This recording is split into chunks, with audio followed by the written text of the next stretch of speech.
Assalamualaikum warahmatullahi wabarakatuh. Perkenalkan, nama saya Elmania dengan NPM 2040703014 dari jurusan S1 Keperawatan Lokal A1. Di sini saya akan menjelaskan tentang aspek hukum dalam keperawatan. Pertama-tama, saya akan menjelaskan tentang pengertian hukum. Hukum adalah keseluruhan kumpulan peraturan-peraturan atau kaidah-kaidah dalam suatu kehidupan bersama atau keseluruhan peraturan tingkah laku yang berlaku dalam suatu kehidupan bersama yang dapat dilaksanakan pelaksanaannya dengan suatu sanksi. Hukum juga dapat dijelaskan yaitu keseluruhan peraturan yang mengatur dan menguasai manusia dalam kehidupan bersama berkembang di dalam masyarakat dalam kehendak merupakan sistem peraturan, sistem asas-asas mengandung pesan kultural karena tumbuh dan berkembang bersama masyarakat. Selanjutnya, saya akan menjelaskan tentang pengertian hukum kesehatan. Hukum kesehatan adalah ketentuan yang mengatur hak dan kewajiban baik dari tenaga kesehatan dalam melaksanakan upaya kesehatan maupun dari individu dan masyarakat yang menerima upaya kesehatan tersebut dalam segala aspek promotif, preventif, kuratif, dan rehabilitatif, serta organisasi dan sarana.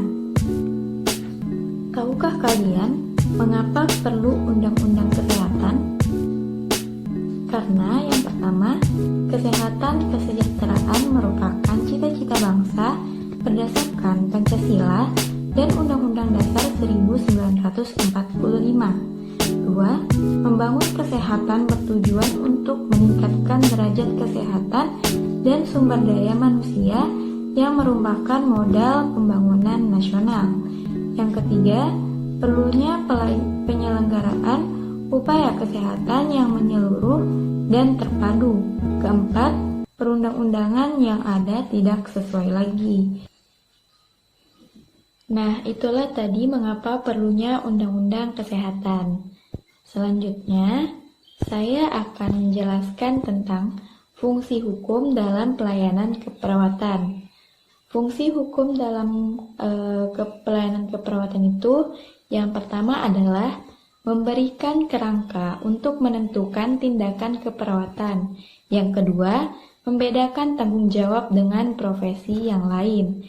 Yang ketiga, membantu mempertahankan standar praktik keperawatan dengan meletakkan posisi perawat memiliki akuntabilitas di bawah hukum.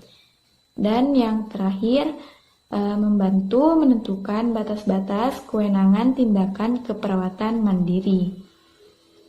Diciptakannya Undang-Undang Pelayanan Keperawatan tentunya memiliki tujuan. Nah, tujuannya ini terbagi menjadi dua, yaitu tujuan utama dan tujuan khusus. Untuk tujuan utama yaitu yang pertama, memberi landasan hukum terhadap praktik keperawatan. Yang kedua, melindungi masyarakat maupun perawat. Untuk tujuan khususnya, yang pertama yaitu mempertahankan dan meningkatkan mutu pelayanan keperawatan dan kesehatan yang diberikan oleh perawat. Kedua, melindungi masyarakat dari tindakan yang dilakukan perawat. Ketiga, menetapkan standar pelayanan keperawatan. Keempat, menapis ilmu pengetahuan dan teknologi keperawatan. Kelima, menilai boleh tidaknya perawat menjalankan praktik keperawatan. Keenam, menilai ada tidaknya kesalahan dan atau kelainan yang dilakukan perawat dalam memberikan pelayanan. Saya akan menjelaskan tentang hak dan kewajiban pasien atau klien. Nah, untuk haknya yang pertama adalah mendapatkan informasi secara benar, jelas, dan jujur tentang tindakan keperawatan yang akan dilakukan. Kedua, meminta pendapat perawat lain dan atau tenaga kesehatan lain. Ketiga, mendapatkan pelayanan keperawatan, standar profesi, standar prosedur, dan ketentuan peraturan perundang-undangan. Keempat, memberi persetujuan atau penolakan tindakan keperawatan yang akan diterimanya. Kelima, memperoleh keterjagaan kesehatan kondisi kesehatannya. Untuk kewajiban pasien yang pertama adalah memberikan informasi yang benar, jelas dan jujur tentang masalah kesehatannya. Yang kedua, mematuhi nasihat dan petunjuk perawat. Yang ketiga, mematuhi ketentuan yang berlaku di fasilitas pelayanan kesehatan. Dan yang terakhir, memberikan imbalan jasa atas pelayanan yang diterima.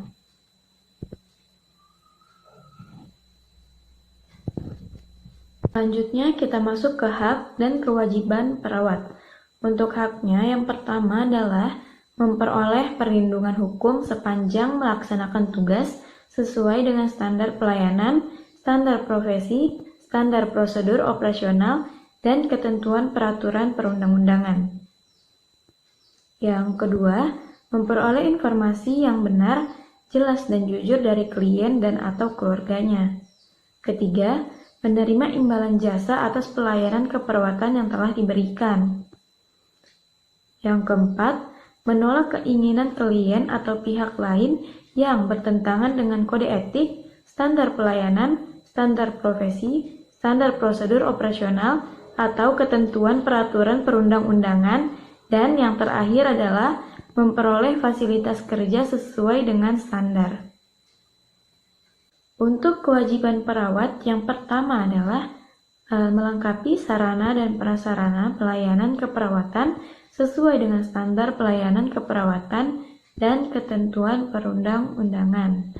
Yang kedua, memberikan pelayanan keperawatan sesuai dengan kode etik, standar pelayanan keperawatan, standar profesi, standar prosedur operasional, dan ketentuan peraturan perundang-undangan.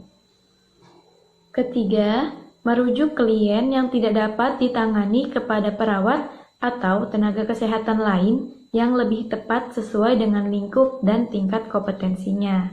Keempat, mendokumentasikan asuhan keperawatan sesuai dengan standar. Kelima, memberikan informasi yang lengkap, jujur, benar, jelas, dan mudah dimengerti mengenai tindakan keperawatan kepada klien dan atau keluarganya sesuai dengan batas kewenangannya. Yang keenam, melaksanakan tindakan pelimpahan kewenangan dari tenaga kesehatan lain yang sesuai dengan kompetensi perawat. Ketujuh, melaksanakan penegasan yang khusus yang ditetapkan oleh pemerintah. Nah, itulah hak dan kewajiban seorang perawat.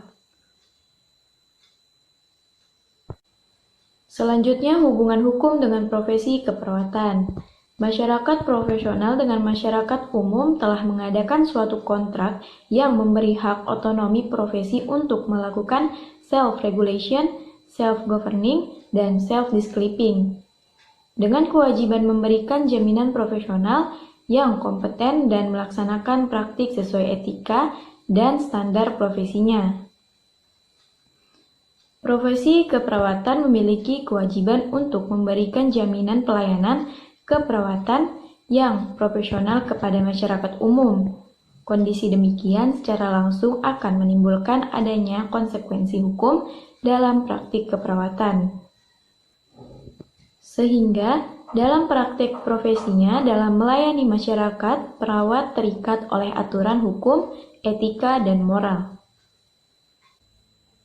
Ketentuan Pasal 53 Ayat 2 Undang-Undang Nomor 23 Tahun 1992 JO Pasal 21 Ayat 1 PP Nomor 32 Tahun 1996 Tenaga kesehatan dalam melaksanakan tugasnya diwajibkan untuk memenuhi standar potensi dan menghormati hak pasien. Standar profesi merupakan pedoman bagi tenaga kesehatan atau perawat dalam menjalankan upaya pelayanan kesehatan khususnya terkait dengan tindakan yang harus dilakukan oleh tenaga kesehatan terhadap pasien sesuai dengan kebutuhan pasien, kecakupan, dan kemampuan tenaga serta ketersediaan fasilitas dalam sarana pelayanan kesehatan yang ada. Sekian dari saya, kurang lebihnya saya mohon maaf. Wassalamualaikum warahmatullahi wabarakatuh.